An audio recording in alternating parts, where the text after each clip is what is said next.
Welcome back to Boiler Wild. My name is Eric Johnson. On this podcast, I talk about boiler industry topics as well as personal development. Wild is part of the name of this podcast, which is an interesting name. I think it's a cool name. Let me know if you think differently, but everybody so far that I've talked to thinks it's a cool name. Wild stands for work hard, invest in yourself, lead others, and develop yourself into a person of excellence. We should always strive to get better. And in the boiler world, that is very important. Today, I want to talk about the difference between should and shall. This is a very minor difference, but it can become a very major difference, especially if you are working with contracts or working with code books, and how you word what you are either telling your clients, telling the owners, and this is especially important on boiler startups. Or if you're doing like a gap analysis, there's a huge difference between shall and should. And if you don't know the difference, it could come bite you. And there are people that will exploit the differences. And if you get a real picky owner, they will start questioning, well, do I have to do this? And are your recommendations, are they required? And that really is part of it, but the most important part is to know how to read a code book and the should and shall and knowing the difference. So let's get into it. Shall is mandatory. You shall go install the boiler this way. And that is mandatory, undisputed. You have to do it. And that is very specific in the code book. And when you see something shall be done, that is 100% mandatory, has to be done. And that's like a boiler having a safety valve installed on it. You know, a boiler is required, shall have a safety valve installed on the boiler. It is mandatory. You can't have a steam boiler without a safety valve on it. And should is recommended. Well, you should test your safety valve once a month, but we don't require that, but we are recommending that. Saying that as maybe like a service company towards a end user or a customer. The code book says one thing, but past experience, this is what we recommend. You should do this, but you don't have to. And the important part is should is recommendations, shall is mandatory. And this can trip a lot of people up, especially when they are making recommendations, especially on boiler startups. And there is a difference between what you prefer should be done and what shall be done. On a boiler startup, there are many times that you will see a boiler installation that is probably not the best, and they don't have all the bells and whistles, and they're not trying to install the boiler in a way that is the best. They are really only trying to get the boiler installed so that they get steam, and that's the bare minimum. And maybe the owner doesn't have a lot of money, and they're just trying to do it very, very budget, and they skip a lot of those couple accessories that may lead to a little bit more problems on the road, but are not required on the upfront. So you as a rep company, as a service company, you prefer to have maybe one thing or the other thing, or have it one way or the other way, or say like, hey, this piping here, it really should be like this. And then they would ask you is, well, does it have to be like that? Will it not work like this? And if you say, well, it'll work like this, but it's really not correct. And that means essentially that they don't have to change it. You preferred a different way, and maybe for like service, a piping arrangement is easier one way versus another way. But right now, and I don't believe it's code, but I could be wrong, but on the vent line, so you have a double block and bleed vent line. So the normally open gas valve between the two block valves on your gas train. Typically, for a good installation, you will have a union or a flange right after the valve.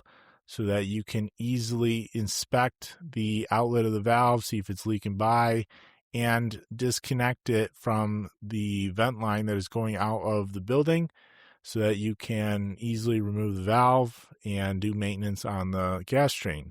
So you should have that union or flange, but if an installer just pipes straight out of the valve and pipes it through the roof, are they required to have the union or flange? No. And at least I don't believe, not 100% on the code books on that, but that is just one example of it will make it difficult for service later, and you may have to add a flange or union later, but that's the difference between it should be this way versus if the code book said within the first 12 inches after the normally open vent valve, you shall have a point of pipe disconnect, either a union or flange, so that the valve outlet can be inspected. That would be the difference between should and shall. And if you would see that, then you could point to that and say, well, it has to be this way per code, so it has to get changed, versus, well, we prefer it this way so that we can do service and regularly inspect this valve, and this is how we think it should be done, but we can't force you to do it that way. Another example of that is the water softener, and this is a huge one, and I don't know why it's missed. It is so easy. People will install a water softener, and if it's field installed, they typically just get the twin tanks with the heads and everything, and then they pipe it in. And sometimes the installer will pipe it like the manufacturer wants, sometimes not. But a lot of times the installer is none the wiser and doesn't put a soft water test port in. So it would be maybe a 1/4 inch or maybe a 1/2 inch ball valve, little line coming off the soft water exit of the softener between the softener and, say, the feed water tank. And if they don't put in a little test port, that is something that super helpful with water chemistry and is super helpful with boiler service and keeping the boiler room operating. But I don't believe there are any codes out there that say you shall have a soft water test point. Now, you may be able to find a soft water test point somewhere between the water softener and the feed water tank, but a lot of times I found that there is no easy way to get the soft water test, and you are either disassembling something or removing a gauge in order to get a sample. And in that case, if it is difficult to get a sample, it will not happen. And then the customer will wonder why in a couple of years why their boiler is full scale. And you ask them, hey, well, you really need to test your soft water on a daily basis. And they go, oh, okay, yeah. Where do we do that? And you're like, well, you actually got to remove the gauge here and then move this valve and move that valve and then make sure you rinse this out. And this is how you get the soft water test. If it's difficult to do, the customer probably won't do it. And or they'll just leave the gauge removed or pipe removed or whatever in order to get that test point. But you should have a dedicated test point. So when you are doing a boiler installation that is brand new and the water softener is installed and you walk through as the startup person, you can point that out and say, hey, we don't have a soft water test point. We recommend that this gets installed. It is much easier to install while the contractor is there. They have all their piping there, and they probably had the fittings there, and it's not hard. You just add a little T and a little reducing valve and go down to 1/2 or 1/4 inch, because a lot of plants don't put in like a piped sample system where they should. That's not done in a lot of plants just due to cost. That gets removed from the budget because it is a little bit extra, but it makes things very, very simple for the water treatment side of things, which is probably the number one killer of boiler rooms. So it's ironic that water treatment seems to be the last in line for people to get thought of, but is the number one killer of boilers and piping. But if you go, hey, I recommend that you have a soft water test port, but that's just a recommendation. If the contractor goes, oh, all right, yeah, we'll add it, that's no problem. And then, they put Jimmy and Jimmy adds a soft water test port in a half hour. That's something that is a value add to that customer that should be done in the water treatment manual or in the water softener manual. It will probably say, hey, you need a soft water test port, but I don't believe there are any codes out there that say you shall have a soft water test port. But a properly installed water softener will have a test port that is right after the outlet of the water softener that will allow the water treater or anybody to test the softness of the water coming out of the water softener. Same thing with the water coming into the water softener. You should be able to test that as well, along with the feed water and boiler system. If you don't have a spot to correctly test your boiler water and sample your boiler water, that is something that is very, very difficult to get if you don't have a spot for that. Sometimes boilers that are smaller don't have fancy surface blowdown systems that will have a test port, and maybe they don't even have a surface blowdown system. So sometimes you're just taking a sample through the site class, which is not ideal. So I would recommend as a installer or as a startup technician as, hey, you should have a boiler test port for this boiler and for that boiler. But I, once again, don't believe there's any codes that says there shall be a way to test the boiler water at the water level surface of the boiler.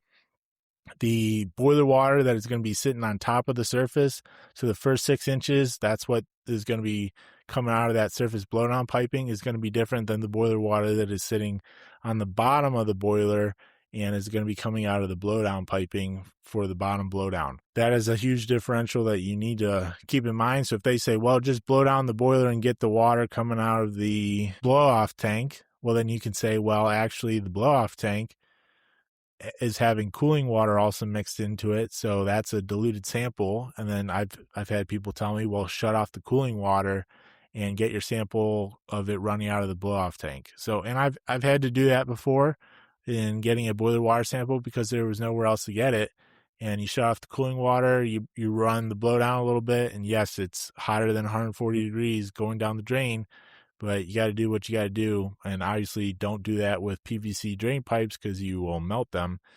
But that is kind of what you have to do. Another example of this is, we'll go on the mandatory side, the shall side, is the number of valves required for a boiler gas train. So if you have a boiler gas train and, well, I should say fuel train, but if you have a natural gas fuel train, the number of valves is mandatory depending on the input size of the fuel train. And it will differ, I'm sure, around the world. But typically, if I am remembering correctly, boilers up to 2.5 million, I believe, can have one valve as long as it has proof of closure in it. And then after 2.5 million, it shall have 2 valves.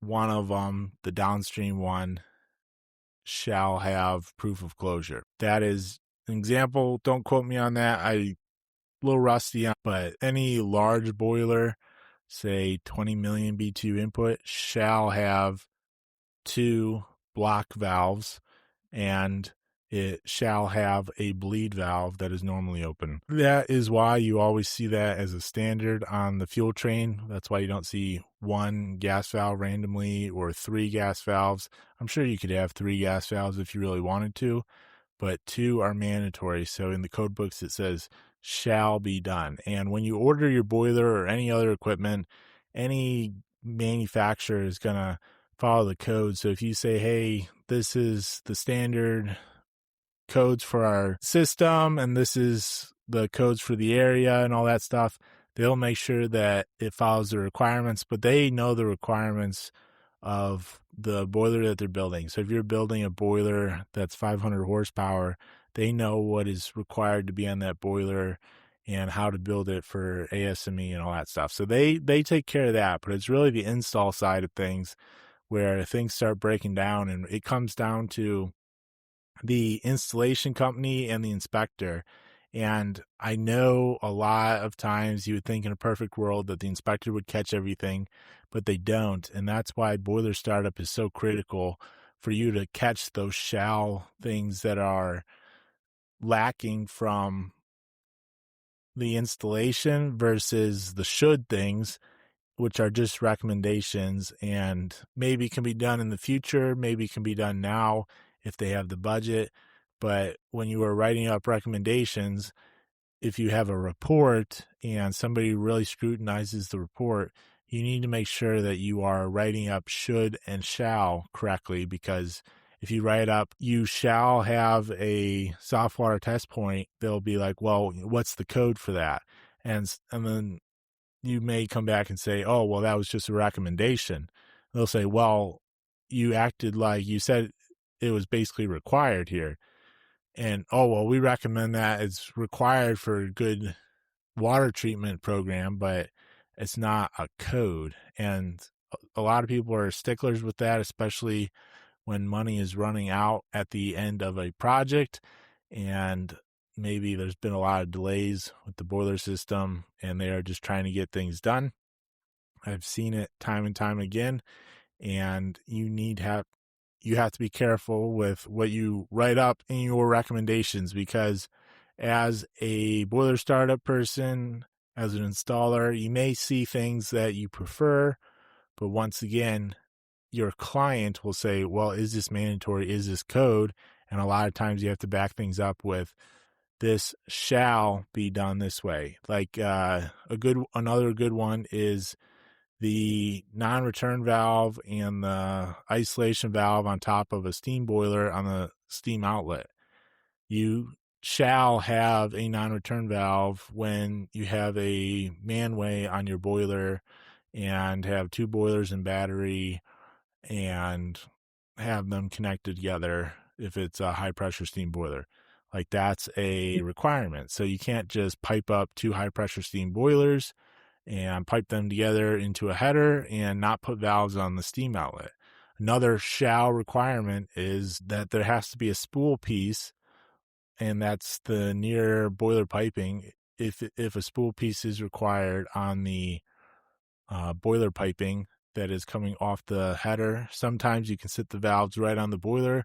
Sometimes you need a spool piece, but if there's a spool piece, that spool piece is a special pipe and cannot be modified unless you are a special company in order to modify it with, I believe, a ASME PP stamp. And the boiler manufacturer should supply the spool piece, but the spool piece has to be properly sized, and typically the spool piece will choke down for steam velocities. But that is another topic, but you can't just cut it. I've seen them field cut and change, but that is not allowed because it is, while I'm sure the welder did a great job, it is not allowed because that is a code piece of piping and it has to be done to code. It has to be inspected by an AI, and the company, if you look at a spool piece, will actually attach a little stamp to it and it'll have a little data plate. So that's what I have today. Short and sweet.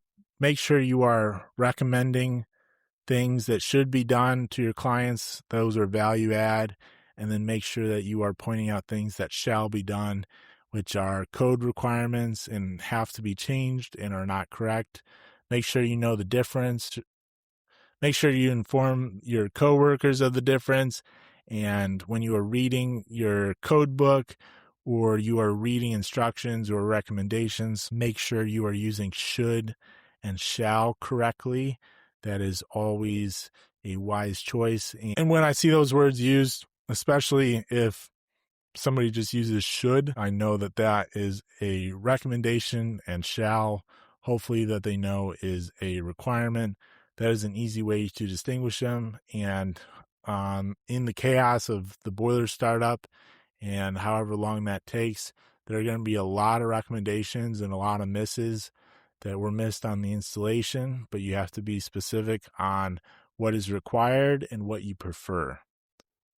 If you got any value from this episode or any other episode of Boiler Wild, please rate it 5-star in your podcast app.